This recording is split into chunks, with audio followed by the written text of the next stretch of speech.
Chegamos àquela que deve ser a centésima versão de Pinóquio na história do cinema e a segunda grande versão de Pinóquio em 2022. E para mim, a melhor animação que eu assisti no ano até agora. Guillermo del Toro é sempre interessante de conferir e aqui tem muito da visão dele.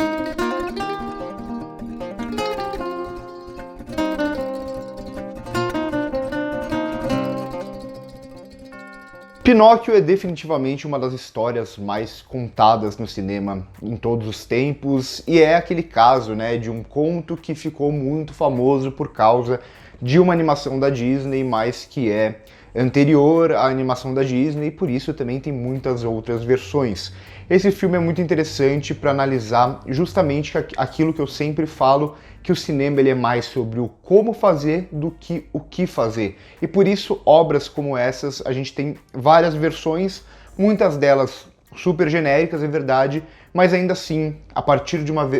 uma visão mais peculiar do seu diretor, é capaz de a gente ver algo muito interessante, como acontece aqui nesse Pinóquio, que todo mundo tá falando que é o Pinóquio do Guillermo del Toro, o que realmente é verdade, ele é diretor do filme, mas é um dos diretores, Ele e o Mark Gustafson que dirigem essa versão em animação stop motion para a Netflix. E eu falo que essa é a segunda grande versão, digamos assim, do ano, porque teve a do Disney Plus, que eu não vou comentar sobre porque eu não assisti. Aqui é a primeira animação dirigida pelo Guillermo del Toro. Ele já participou de vários projetos, já produziu muitas animações. A mais famosa delas, acho que tenha um pouco da cara dele e tal, é A Festa no Céu, mas essa é a primeira realmente dirigida por ele. E aqui tem muito de Guillermo del Toro, não só na estética, não só nessa construção de mundo, mas também nas temáticas que ele gosta de trabalhar durante toda a carreira. Então ele vai pegar a história original do Pinóquio,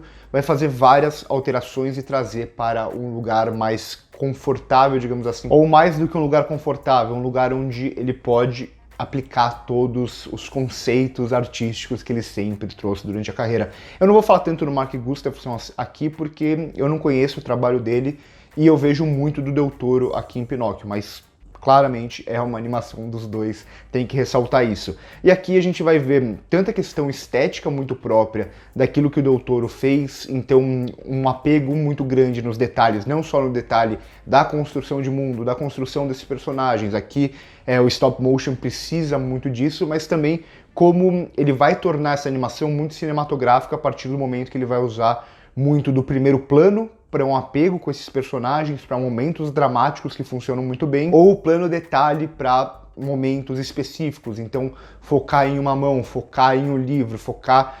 no grilo, coisas do tipo. Então, como a ideia de uma câmera cinematográfica aqui, ela vai mirar em algumas coisas para passar essas mensagens pra gente, porque o filme ele vai ser justamente isso, ele vai partir de um lugar um pouco mais aberto, digamos assim, parece um pouco mais sutil, e depois ele vai escancarar o seu discurso. E quando ele escancara esse discurso, é mais uma vez o del Toro revelando aquilo que a gente vê durante boa parte da carreira dele. Então ele vai mudar um pouco a lógica do Pinóquio, por mais que tenham eventos aqui que sejam próprios da história do Pinóquio, que a gente já esteja acostumado, mas ele vai mudar um pouco daquela ideia central do Pinóquio, que quer ser um menino de verdade,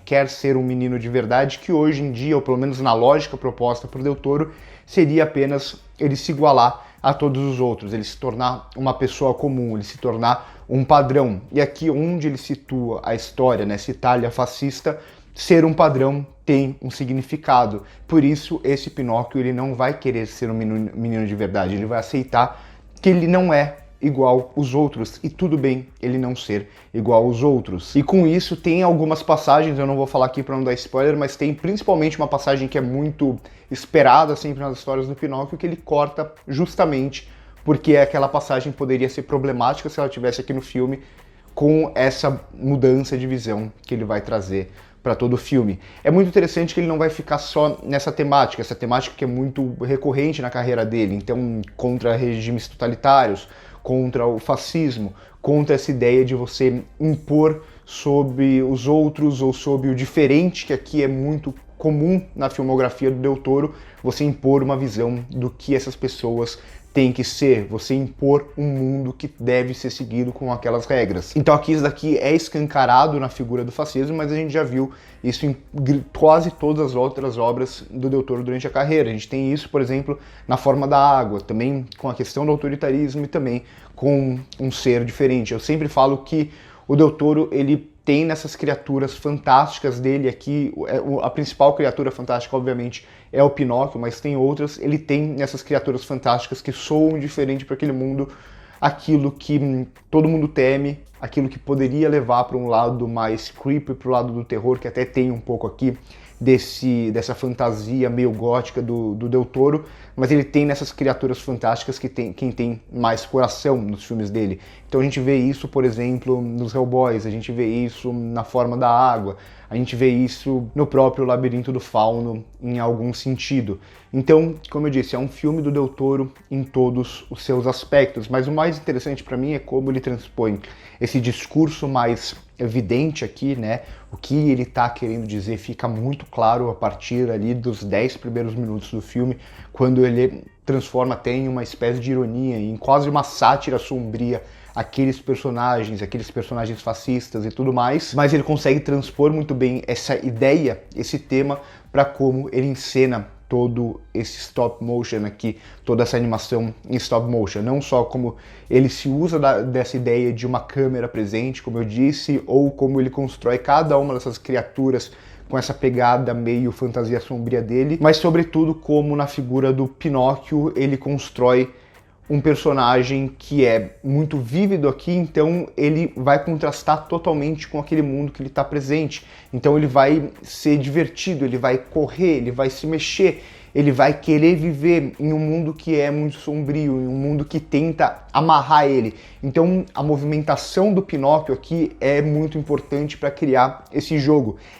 de contraste entre esse personagem e o restante daquele mundo que está diante de nós. Ele é uma figura livre, ele é uma figura diferente, ele é uma figura viva, digamos assim, em um mundo que cada vez vai ficando mais sombrio, em cada vez mais tenta segurar ele, tenta manipular ele. Então esse jogo desse Pinóquio, que é até um pouco mais diferente, um pouco mais desengonçado, um pouco mais atrapalhado, é muito interessante, assim como a personalidade desse personagem ser um pouquinho diferente daquilo que a gente está acostumado. Então é um Pinóquio, tudo bem, o Pinóquio ele é assim em certo sentido, mas aqui ele é propositalmente respondão, ele não se adequa naquele mundo, ele não se adequa naquelas regras. E aqui tudo bem ele ser um pouco mais chatinho, digamos assim, ser mais desobediente, porque o desobediente nesse universo aqui, nessa proposta do Del Toro, é uma coisa boa. Fugir dessa regra maligna, fugir da ideia de uma guerra, fugir da ideia de você estar preso dentro de um padrão que é, aqui no caso, a Itália fascista, mas que vale para os regimes totalitários de uma forma geral. E isso vai aparecer também um pouco na figura do Grilo, né? Também que vai ter um pouco desse jogo, por mais que o Grilo aqui ele apareça mais para se ferrar e tenha uma voz espetacular. Eu consegui assistir legendado no cinema.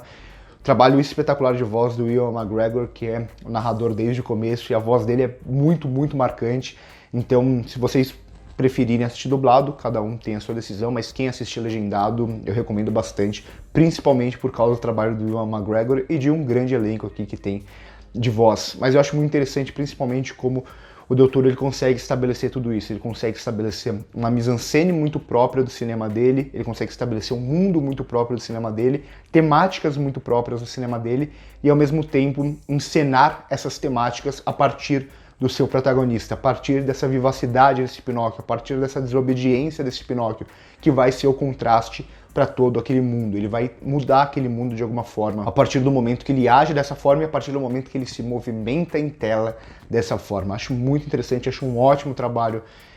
do Del Toro e uma animação que consegue ser muito engraçada em diversos momentos, consegue ter um tom bem sombrio também em muitos momentos e criar também esse jogo que é muito próprio dele, de um interesse por aquele mundo muito grande, um interesse por aquela fantasia, um abraço naquela fantasia. Então, por exemplo, os momentos que o Pinóquio tá falando ali com a morte, tem algo meio sombrio, meio mórbido, mas ao mesmo tempo ele cria tudo aquilo de uma forma fascinante, que quando a gente se acostuma com aquele lugar, a gente quer ficar mais, mas a gente não pode ficar mais, por causa de uma regra que o próprio filme estabelece. E além de tudo isso, é também um filme muito tocante que muita gente vai chorar assistindo, eu tenho certeza. Gostei muito dessa versão nova de Pinóquio, é a prova que uma história ela pode ser contada 1 milhão de vezes e pode continuar sendo contada desde que tenha a pessoa certa o contando, ou que tenha uma pessoa que consiga imprimir a sua visão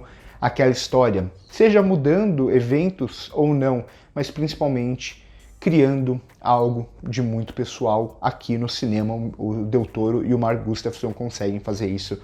muito bem. Minha animação favorita do ano até o momento é a da Netflix. Torço muito para uma próxima temporada de premiações, o Oscar 2023, eu acho que vai ser indicada. Torço que seja uma das favoritas. Por hoje é isso. Curte o vídeo se gostou, se inscreve no canal se ainda não é inscrito, comenta aqui embaixo se vocês já viram o filme ou não. Ele estava no Brasil em algumas salas de cinema, chega amanhã na Netflix para todo mundo. Por hoje é isso e corta.